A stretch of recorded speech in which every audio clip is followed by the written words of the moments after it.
Muy buenas tardes, mi nombre es Sara Serrano. A mí me correspondió la mecanización del lenguaje por Peter Hank. Para Peter Hank, el lenguaje convencional propio de la era de la comunicación era un lenguaje lleno de clichés y de frases hechas. Es el lenguaje oído a diario y que ya no dice nada. Es el lenguaje que no nos deja ver ni hablar. Él habla de que el lenguaje de hoy en día no significa nada para las demás personas, no funciona y no sirve. Habla también de que el lenguaje de nuestro mundo es palabrería, chacha insustancial y una especie de rejilla convencional y falsa que nos impide ver, que nos impide expresarnos y que nos impide la comunicación. Uno de los problemas que habita en la crítica de Hank es la mecanización de lo que se dice. En un artículo de 1973 titulado ¿Qué puedo responder a eso?, se habla de Hank un malestar frente a las opiniones personales de cada persona. De esta forma, Hank expresa que el lenguaje de hoy en día no sirve para tener una buena comunicación.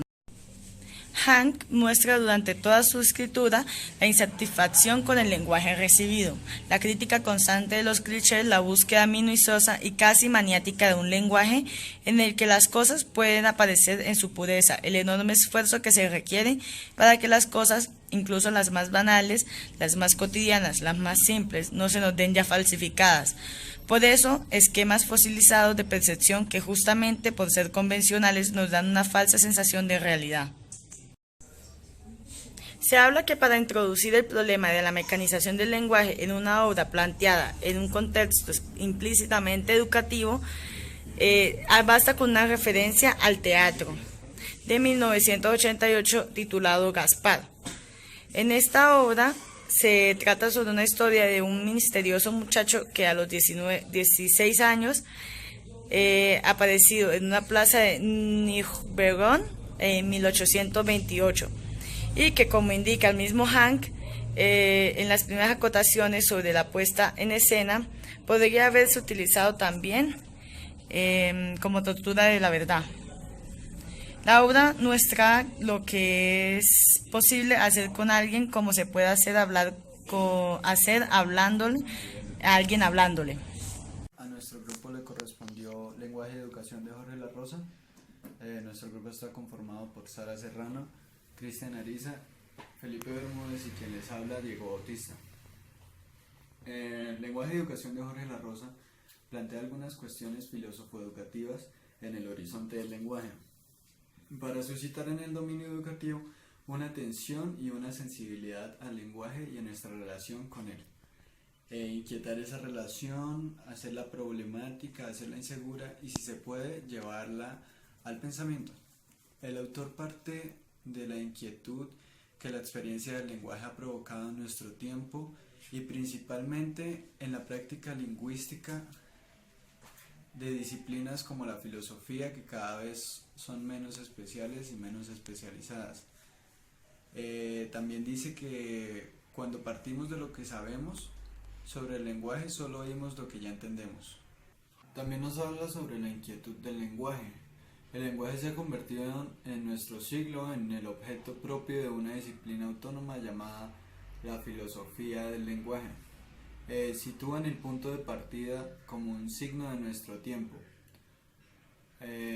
Y también nos dice que a lo mejor lo que nos ocurre es que el lenguaje ha dejado de ser seguro y de estar asegurado. Ha dejado de ser de nuestra propiedad. A lo mejor nuestra experiencia del lenguaje es la experiencia de crisis del lenguaje. Bueno, en Conocimiento, Lenguaje y Moral por Nietzsche, el autor prácticamente nos habla de cómo, cuál es la concepción de Nietzsche sobre el lenguaje y sobre la creación del ser humano.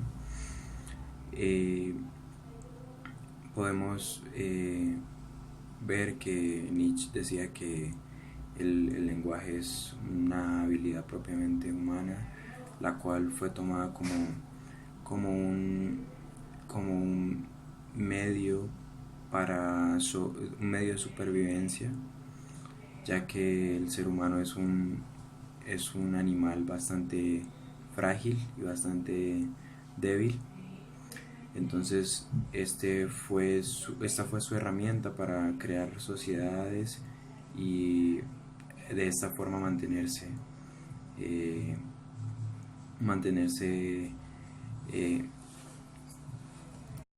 La siguiente parte es el ser y el lenguaje de Heidegger. Este en parte es bastante simple, nos habla sobre Heidegger nos habla sobre que la sociedad humana se ha mantenido gracias al lenguaje, porque de no ser por el lenguaje quizás ya estaríamos extintos. Entonces prácticamente dice que no estamos hundidos en la oscuridad porque existe la palabra, porque gracias a la palabra hemos podido formar sociedades, hemos podido evitar guerras, así como han habido muchas, se han podido evitar muchas otras. Y bueno, prácticamente de esto nos habla Heidegger en esta parte. Ok, a partir de aquí también nos habla sobre la hipótesis nietzscheana, que prácticamente es como una búsqueda de la verdad. Entonces es una mezcla entre el conocimiento, el ser humano, etc. Y nos habla que prácticamente desde que el lenguaje aparece, el ser humano ha estado en búsqueda de la verdad y siempre ha tenido ese miedo de equivocarse y siempre quiere sobresalir y dar más y indagar, descubrir, etc.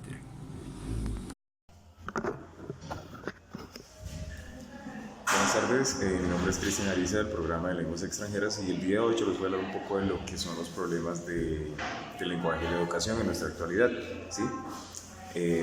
Bueno, desde hace 4 décadas aproximadamente se escuchan quejas cada vez más constantes de los profesores del medio universitario y de la sociedad en general respecto a las dificultades de los estudiantes en su habilidad para leer y escribir, como exige el trabajo académico, ¿sí? Incluso la eficiencia terminal en las universidades ha fracasado en gran parte porque los alumnos no son capaces de elaborar y redactar una tesis de licenciatura que cumpla con las exigencias propias de un escrito de este tipo, como son la claridad, la coherencia, la argumentación adecuada, la fluidez, el manejo apropiado del léxico, entre otras.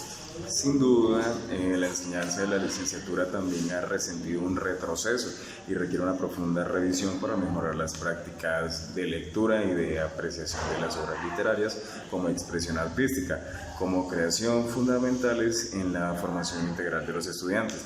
Sí, es evidente que existe un serio y grave problema educativo en el país en lo que se refiere a la enseñanza de la lengua materna en general. Es importante... Es impostergable pues, buscar propuestas y análisis a esta situación, así como esbozar líneas que lleven a un cambio radical en la educación escolar. Y creo que ese cambio debe ser precisamente radical, dado que en los casi últimos 50 años se han realizado distintos intentos de mejorar el desarrollo de habilidades en los jóvenes sin ningún éxito. Sin ningún éxito significativo, en parte a que solo se han introducido cursos remediales, talleres improvisables de redacción y de lectura, ¿sí? Que pues en poco o nada han ayudado. Sin duda pues falta percatarse de que pueden desarrollar habilidades como sustento teórico, ¿sí? Es indispensable y urgente repensar y modificar la manera de enseñanza de enseñar el español como lengua materna y hacer un análisis profundo y sin prejuicios de lo ocurrido en casi medio siglo de impartir una fallida educación, ¿sí? De la manera como se ha hecho y pues encontrar la forma de construir un camino para transitar hacia una salida del problema. Conviene recordar que la historia de la humanidad está marcada por la reflexión y el estudio de las lenguas, lo que son los trabajos y los tratados gramaticales, se remontan a Grecia 2 siglos antes de nuestra era, ¿sí? Y a 4 siglos si consideramos las investigaciones sobre sánscrito que comenzaron en la antigua India. Entonces, pues en conclusión, básicamente nos encontramos en una época en la que es un poco complicado tener coherencia y poder entender textos para los jóvenes como nosotros hoy en día.